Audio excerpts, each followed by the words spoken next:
তিনি এই যে বিদেশে যাওয়া, ঘন, ঘন বিদেশে যাওয়া, লোকজন সহকারে বিদেশে যাওয়া, রাষ্ট্রীয় অর্থ ব্যয় করা, নিজের অর্থ ব্যয় করা, উপহার নেওয়া, স্মার্টনেস দেখানো, এই জিনিসগুলো আসলে তার ধাতে এখনো ঢোকেনি।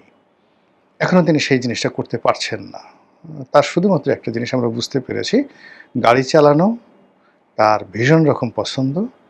আর ভালো গাড়ি, এই ভালো গাড়ির প্রতি তার একটা দুর্বলতা আছে। এটা এই গত ৬ মাস আমরা বুঝতে পেরেছি। আদার দ্যান তার অন্য কোনো দুর্বলতা আমরা এখন পর্যন্ত দেখতে পারিনি। তো সেই অর্থে এই যে ভারতে যাওয়াটা তার জন্য কিন্তু একেবারে জরুরি ছিল।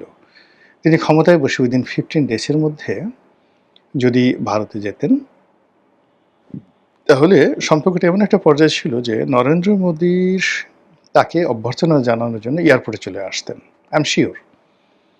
এবং ডোনাল্ড ট্রাম্পকে যেভাবে নরেন্দ্র মোদি তার নিজের এলাকা গুজরাটে নিয়ে গিয়েছিলেন এবং স্টেডিয়ামে তাকে একটা গণসংবর্ধনা দিয়েছিলেন, তারেক রহমান সাহেবকে হয়তো সেই সংবর্ধনা দেওয়া হতো এবং এটা বাংলাদেশের জন্য একটা ল্যান্ডমার্ক হয়ে থাকতো। কিন্তু সময় গেলে সাধন হবে না, সেই কাজটি বিএনপি করেনি, করতে পারেনি বা তারেক রহমান সাহেবের অনীহার কারণে এই জিনিসটা হয়নি। এখন আমাদের আসলে বহুমুখী সমস্যা। সেই সমস্যার প্রেক্ষিতে ভারতে যাওয়াটা, ভারতের সাথে সম্পর্ক স্থাপন করাটা বিভিন্ন কারণে আমাদের জন্য জরুরি হয়ে পড়েছে। আপনারা জানেন যে ইউনূস সরকারের আমলে ভারত অনেকগুলো সুযোগ সুবিধা বাংলাদেশকে, যেটা শেখ হাসিনার জমানাতে দেওয়া হয়েছিল, সেটা বন্ধ করে দেওয়া হয়েছে।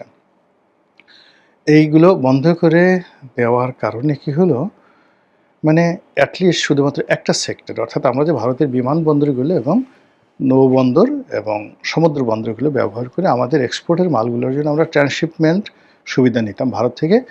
আর আমাদের যে ইম্পোর্টগুলো হতো, সেই অনেকগুলো ইম্পোর্ট আমরা ভারতের বিভিন্ন পোর্ট ব্যবহার করে এখানে মাল্টি মোডাল ট্রান্সপোর্টেশন, অর্থাৎ নামতো মুম্বাইতে বা কলকাতাতে বা হলদিয়াতে, আমরা সেখান থেকে রোডে, রেলে এই মালগুলো আনতাম ইম্পোর্টের ক্ষেত্রে। আর এক্সপোর্টের ক্ষেত্রেও একইভাবে আমরা ভারতে পাঠাতাম এবং ওখান থেকে সিতে, মানে সমুদ্রে বা ইয়ার আমরা পাঠাতাম এবং এই কাজ করে শুধুমাত্র গার্মেন্টস সেক্টরে আমরা বছরে $1 বিলিয়ন, মোর দ্যান 12,000 কোটি টাকা আমরা শুধুমাত্র এই ট্রান্সশিপমেন্ট থেকে লাভবান হতাম, যেটা ইউনূস সরকারের আমলে বন্ধ আছে এবং এটা এখনও বন্ধ আছে। অন্যদিকে বাংলাদেশ এবং ভারতের যৌথ বিনিয়োগে যে একটা এখানে রেল লাইন, তারপর এখানে ডিজেলের যে পাইপলাইন, এই জিনিসগুলো হয়েছে। এখানে আমরা ইনভেস্ট করেছি, যেগুলো সুদ গুনতে হচ্ছে। কিন্তু ভারতের সাথে যদি সেই চুক্তিগুলো নবায়ন না হয়, চুক্তিগুলো যদি চালু না থাকে, তাহলে এই পুরো ইনভেস্টমেন্টটা জলে যাবে, সুদ গুনতে হবে এবং ভারত থেকে আমরা ডিজেল পাবো না। এই যে দেখেন গত ৬ মাসের বিভিন্ন ক্রাইসিসে আমরা যেভাবে ভারত থেকে ডিজেল পেয়েছি, পরিমাণে অত বেশি না, কিন্তু এটা ছাড়া কিন্তু আমাদের সর্বনাশ হয়ে যেত। সরকার টিকতেই পারত না।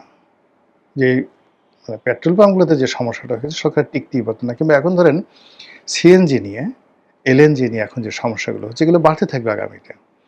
সরকার পরিস্থিতি সামাল দিতে পেরেছে, কিন্তু সেই যে সমস্যাগুলো তৈরি হয়েছে দুটো এলএনজি প্ল্যান্টে, এই সমস্যাগুলো আবার চলতেই থাকবে। এর কারণ হলো এখানে যে দুটো কোম্পানি, এই দুটো কোম্পানির উপর সরকারি কোনো প্রভাব নাই। একটা সামিটের, আরেকটা হলো মানে এক্সিলারেট, সেই পিটার ডিহার সেখানে চাকরি করেন। তো অনেকে বলেন যে এই কোম্পানির সাথে আওয়ামী লীগের লোকজন জড়িত আছে।